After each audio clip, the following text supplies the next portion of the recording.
महात्मन, आपने मुझे पहचान लिया होगा सर। क्यों नहीं?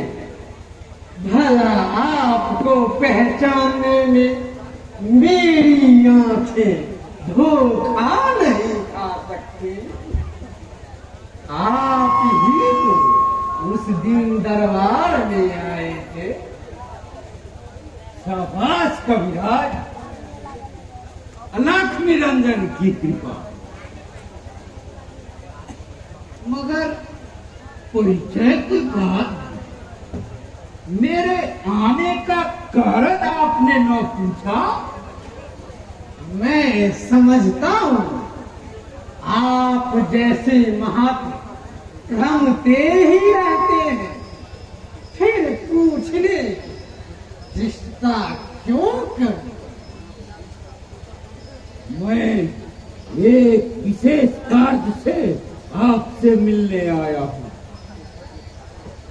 आपको उसके लिए थोड़ा कष्ट देना चाहता हूँ।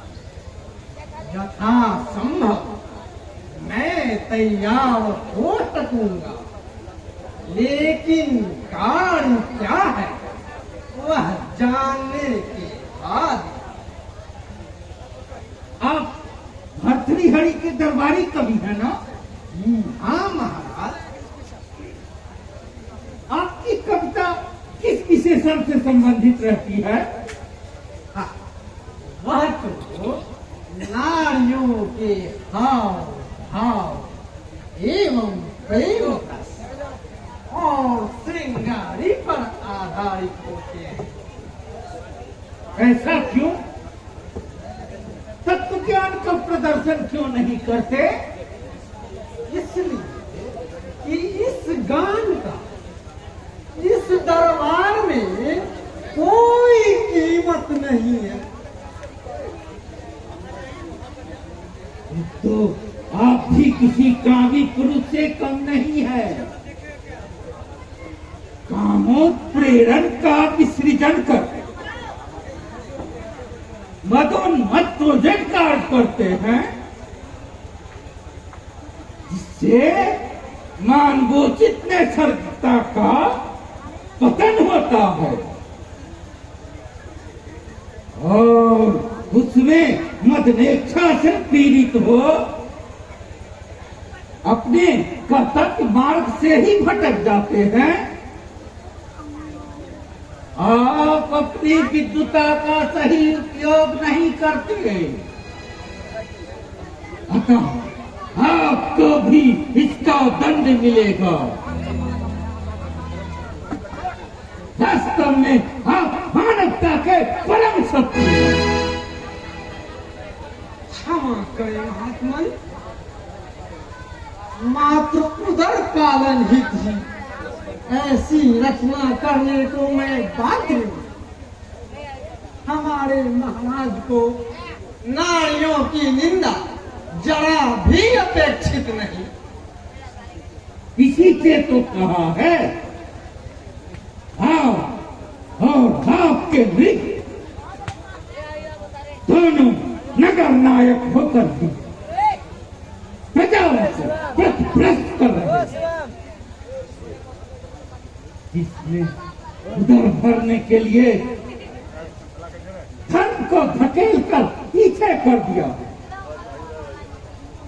वह मानव होते हुए साक्षात दानव है। मानवता तो उसे कहते हैं जिससे अपने सहित समस्त सृष्टि की भलाई है और भविष्य में आने वाले मानव ही पूर्ण प्रभावित हो, समस्त जनहित की भावनाओं से प्रेरित होकर कल्याण मार्ग के लिए प्रशस्त हो। आप विद्वानों में भी विद्वान हैं। आप श्रेष्ठ विद्वता को प्राप्त हैं, अतः आपको काफी सोच समझकर कदम उठाना चाहिए। मनुष्यता का सृजन करना ये लोग में भूख लाग गई आपका पहला एवं परम प्रीत कर्तव्य है हमारा ढवानो है तो मैं क्या करूं? हम कहते छुआ के बाद इसका सुझाव आप ही दे। बिस्कुट उठाएंगे लेकिन बात नहीं क्या हमारा लेकिन क्या नौकते कम यह तो चलेगा ही। पानी सुन देगा जिसने भैंस मांगा असल में असत्य से बचकर ही उधर के भरण पोषण का मार्ग मानवता के मंजिल पर ले जाता है।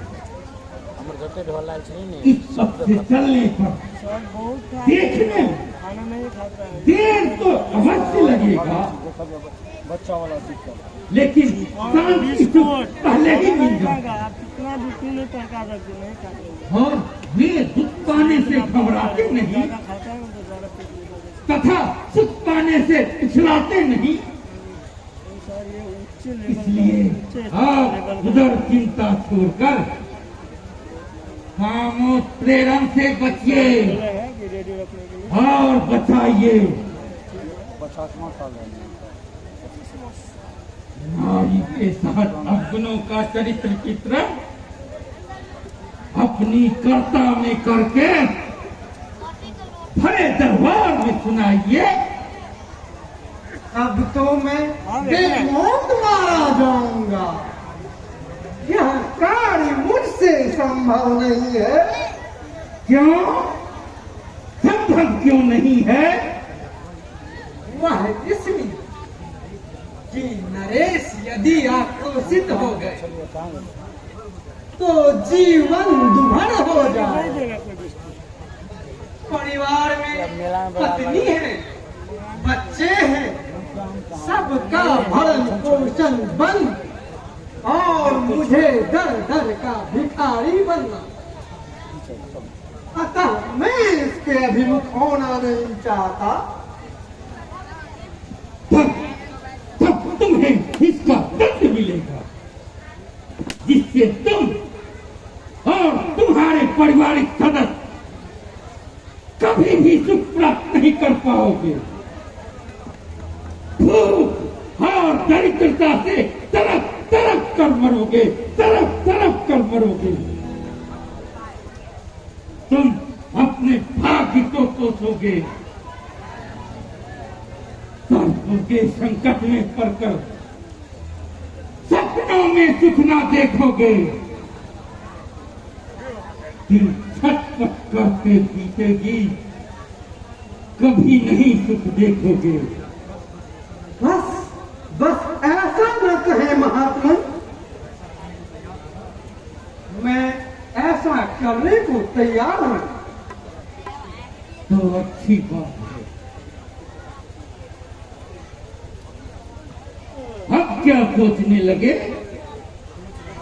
सोच रहा निज जीवन को फिर पार करूंगा कैसे। अधेयो तत्कंटक देख रहा, जाने कैसे कर गहलू। जिससे होता प्रतिपाल मेरा, पांचों उंगली मुंह को जाती। उस घी घट को पटकूं कैसे, जिससे भविष्य सुंदर भात। तुम्हें मेरी भावें कतई पसंद नहीं। क्षमा हो महाराज, मैंने आपका कुछ बिगाड़ा नहीं, फिर भी आप क्रोध का सहारा लेते हैं। तुम्हारा दिमाग हो गया है, उसे राह पर लाने के लिए अस्त्र का सहारा लेना ही पड़ा। क्षमा हो, यदि आपके कथनानुसार करने पर जो प्रतिक्रिया हो उसको संभालेगा कौन? उसे मुझ पर छोड़ दो, वह मेरा काम होगा। बस महाराज, मुझे कोई कष्ट न हो। कम से कम भूत कर्मों का प्रायश्चित तो करना ही पड़ेगा। तब तो मैं बेमौत मारा जाऊंगा। वैसी सजा नहीं मिलेगी। नहीं नहीं, मुझे छोड़ दे। मैं आपके काम के योग्य नहीं। घबराओ नहीं, तुम्हें कुछ नहीं होगा। और तुम विरह के भागी हो जाओ। अगर कदाचित कुछ हुआ भी तो मैं सब कुछ संभाल लूंगा। आपके ही भरोसे अपना सिर खल में देता, प्राण तो नीचे ऊपर हो रहा है। सब झेल लूंगा मैं। अलख निरंजन बोलो। अलख निरंजन। चलता हूँ। विशेष शुभ